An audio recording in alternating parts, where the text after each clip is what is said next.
दुलाराय बर' फरायसा आफादनि 52थि बोसोरसालिया जुथुमा दतमानि बे बड'फा फोथाराव जोङो गाजा गोमजायै खुंफुंनो थाखाय फैबाय थानाय मार्च दाननि 13, 14, 15 आरो 16 बे अक्ट'खौ जोङो थिक खालामनानै लादों आरो दिनै जोङो बे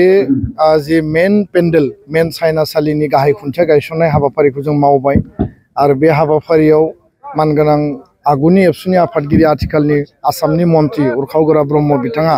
गाहाय आलासि महरै बाहागो लादों जिहेतु बे बिथांनि जोनोम जायगा आरो बे बड'फा नोगोराव दतमायाव खुंजानो गोनां जुथुमाया जोंनि थाखाय जोबोद ओंथि गोनां बड'फानि जोनोम जायगा बे गोथार जायगायाव जों बे हाबाफारिखौ लानो थाखाय थाम-थिम खालामबाय आरो मिजिंथिदों आनान गसाइनि अननायाव बे जि जुथुमा मोजाङै जाफुंसार जागोन रायजो राजानि बाहागो लानायजों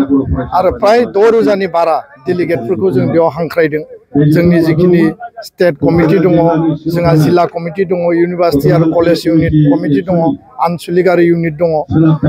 बे जुथुमानि गेजेरजों जोंनि जे सोलोंथाइ बिमा रावनि बर' बिजोंनि सोलोंथाइ बेखौ स्ट्रेंथेन खालामनाय बिनि जेंना सुस्रांनाय आरो नेशनेल एजुकेशन पलिसिनि आधाराव गुन गोनां सोलोंथाइ जोंनि मोननांगौनि बिथिं राइट टु एजुकेशननि आधाराव बर' मिडियामखौ जोङो साबना हामना खालामनाय आरो साबसिन जोङो अबस्थायाव लाबोनाय बिनि गासै बिथिंखौ जोङो तन्न'तन्न'यै सावरायगोन बर' हारि दानायनि बिथिङाव जोंनि राव जोंनि थुनलाइ जोंनि हारिमु जोंनि रांखान्थि जोंनि समाज बेबस्था आरो लोगोसे बड'फानि आदर्शजों बुहुमनि बर'फोरखौ खौसे खालामनानै गेरेमसा माहारि दानायनि जि मोन्थोर भाइब्रेन्ट बड' कमिउनिटि जेखौ जोङो मास्टार रेस होननानै बुंदों बेनि सान्थौ आरो सानस्रिखौ जोंनि जिफोर भलन्टियार दङ जोंनि जिफोर मावथि दङ बिथांमोननि गोसोआव सोनानै डेलिगेट हलनि गेजेरजों बर' हारि दानायनि गासै बिथिंखौ जोङो मजबुत खालामनायनि थाखाय बे जुथुमायाव जोङो थांखि लागोन आरो नैबे जुथुमायावनो जोंनि जि गेवलां मेल बे गेवलां मेलाव जोङो आसामनि गिबि मन्त्रि मानगोनां डक्टर हिमन्त बिश्व शर्मा बिथांखौ जों हांख्रायदों लोगोसेनो मिरुनि नखर मन्त्रि केन्द्रीय हम मिनिस्टार अमित शाह बिथांखौ जोङो हांख्रायदों आरो बिथांमोननो अलरेडि जोङो लाइजाम होबाय बिथांमोनजों सावरायनाय जाबाय आरो नखर मन्त्रिया जोंनि बे जुथुमायाव फैनो थाखाय बिथाङा गनायथि होदों बिटिआरनि चिफ प्रमद बर'जों लोगोसे बर' कसारी काउन्सिलनि चिफ मिहिनीश्वर बसुमतारी आरो बर' हारिनि माहारियारि आफाद बर' थुनलाइ आफाद गासै माहारियारि आफादफोरखौ जोङो ज' लिंहरनानै बर' हारिनि इयुन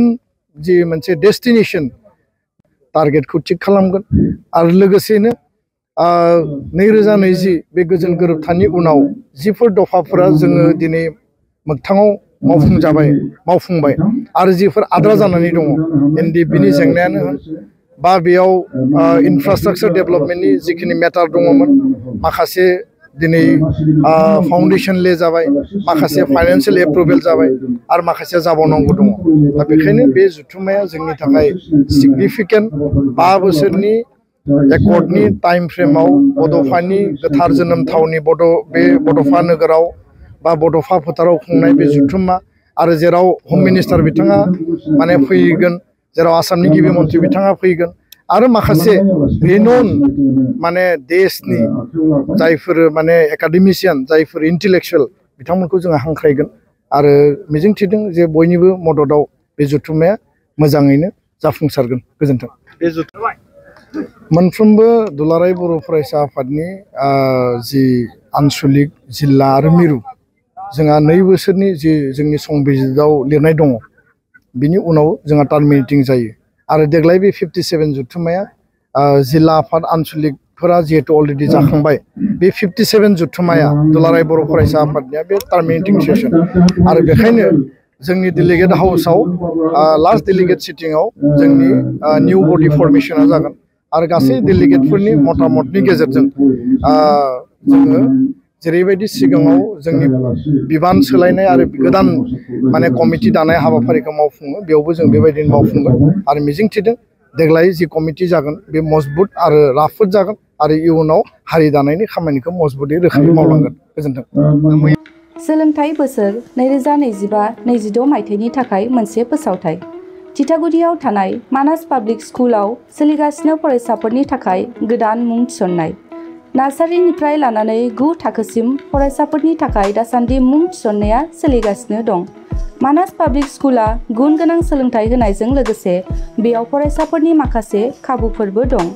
basic computer education, English speaking environment, highly skill and qualified teacher, गासिबो रोखोमनि गेलेमु गेलेनाय आरो योगा क्लासखौ मोनफागोन। लोगोसेनो फरायसुला फरायसुलिफोरनि थाखाय आलादा आलादा हस्टेलनि खाबुबो दं। गोसो गोनां फरायसाफोरा मानास पाब्लिक स्कुलाव नार्सारिनिफ्राय 9 थाखोसिम मुंखौ थिसननो हागोन। मुं थिसननायनि बागै आबुं बाथ्राखौ मिथिनोब्ला नोंथांमोनहा मानास पाब्लिक स्कुलनि जानबुं नाम्बार 6000489621 नङाब्ला 9706475349 आव थोंजोङै सुलाद लानो हागोन।